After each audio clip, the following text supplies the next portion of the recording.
ಈ ಸಮಯದಲ್ಲಿ ಎಲ್ಲರ ಮನೆಯಲ್ಲಿ ಕೂಡ ಹಲಸಿನ ಬೀಜ ಇದ್ದೇ ಇರ್ತದೆ. ಅದನ್ನು ಜಾಸ್ತಿ ಇದ್ದು ಅದು ಬಿಸಾಡುದಲ್ಲ, ಬಿಸಾಡುವ ಬದಲು ನಿಮ್ಗೆ ಅದು ತಿಂಡಿ ಮಾಡಿ ತೋರಿಸ್ಬೇಕಾಯ್ತು. ಹಲಸಿನ ಬೀಜ ಸ್ವಲ್ಪ ತಗೊಂಡಿದ್ದೇನೆ, ತುಂಬಾ ಉಂಟು ನಮ್ಮ ಮನೆಯಲ್ಲಿ. ನೋಡಿ ಈ ರೀತಿ ಇದ್ದು ಸ್ವಲ್ಪ ಒಣಗಬೇಕು, ಹಸಿ ಹಸಿ ಆಗುದಿಲ್ಲ. ನೋಡಿ ಈ ರೀತಿ ಒಣಗಿದ್ದಿದ್ದು.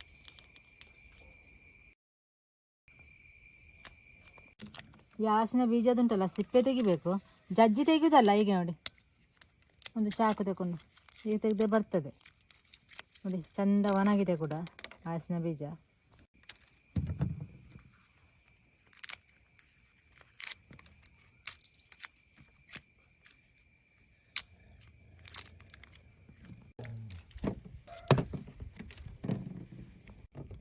ಇಷ್ಟು ತೆಗೆದಿಟ್ಟಿದ್ದೇನೆ.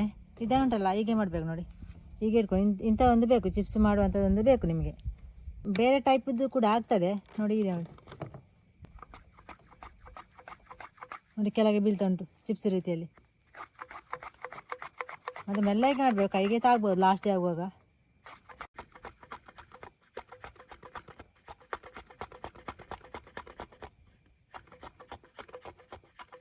ಹಲಸಿನ ಬೀಜ ಸ್ವಲ್ಪ ಜಾಸ್ತಿ ದೊಡ್ಡದಿದೆ, ದೊಡ್ಡ ದೊಡ್ಡ ಚಿಪ್ಸ್ ಆಗ್ತದೆ.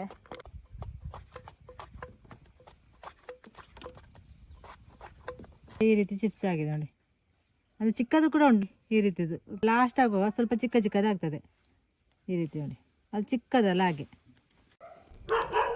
ಇದೊಂದು ಕಬ್ಬಿಣದ ಬಾಣಲೆಯಲ್ಲಿ ಸ್ವಲ್ಪ ಎಣ್ಣೆ ಇಟ್ಟಿದ್ದೇನೆ, ಜಾಸ್ತಿ ಇಲ್ಲ, ತೆಂಗಿನೆಣ್ಣೆ ಇದು. ನಿಮಗೆ ಯಾವುದು ಕುಕ್ಕಿಂಗ್ ಆಯಿಲ್ ಕೂಡ ಹಾಕ್ಬೋದು.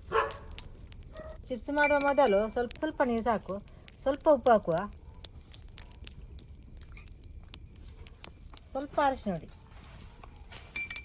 ಅರಶಿನ ಹಾಕುವಂತ ಇಲ್ಲ, ಸ್ವಲ್ಪ ಕಲರ್ ಬರಲಿಕ್ಕೆ ಮಾತ್ರ. ಈಗ ನೋಡಿ ಎಣ್ಣೆ ಬಿಸಿ ಆಯಿತು, ಸ್ವಲ್ಪ ಹಾಕ್ತೇನೆ. ಇಲ್ಲ ಇದು ಜಾಸ್ತಿ ಎಣ್ಣೆ ಇದ್ರೆ ಉಂಟಲ್ಲ, ಇದನ್ನೆಲ್ಲ ಒಮ್ಮೆಲೆ ಹಾಕಲಿಕ್ಕೆ ಆಗ್ತದೆ.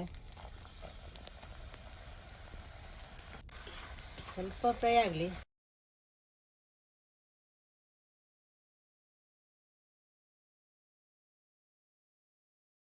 ನೋಡಿ ಫ್ರೈ ಆಯಿತು ನೋಡಿ, ಬೇಗ ಫ್ರೈ ಆಗ್ತದೆ. ಸ್ವಲ್ಪ ಈಗ ಮಾಡಿದ್ದೇವಲ್ಲ ಆ ನೀರನ್ನು ಹಾಕುವ, ಜಾಸ್ತಿ ಬೇಡ, ಜಾಸ್ತಿ ಆಗಿ ಉಪ್ಪು ಜಾಸ್ತಿ ಆಗ್ತದೆ.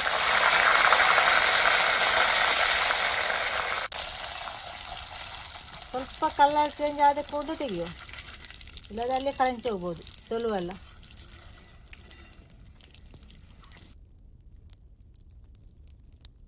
ಜಾಸ್ತಿ ಹೊತ್ತಾದರೆ ಕಪ್ಪಾಗ್ತದೆ, ರಪ ರಪ ತೆಗಿಬೇಕು, ಬೇಗ ಬೇಗ ಆಗ್ತದೆ ಚಿಪ್ಸ್.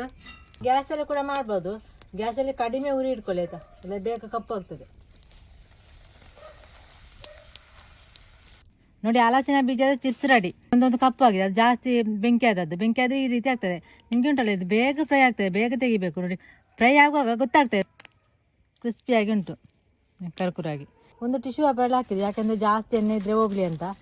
ಮತ್ತು ಬಟ್ಟೆಯಲ್ಲಿ ಕೂಡ ಹಾಕಿದ್ದೇನೆ ಫಸ್ಟಿಗೆ, ಈಗ ಇದರಲ್ಲಿ ಹಾಕಿ ತಂದದ್ದು ನೋಡಿ. ಈ ರೀತಿ ಉಂಟು. ಇದನ್ನು 3 ತಿಂಗಳು ಇಟ್ಟರೆ ಕೂಡ ನಿಮಗೆ ಹಾಳಾಗೋದಿಲ್ಲ.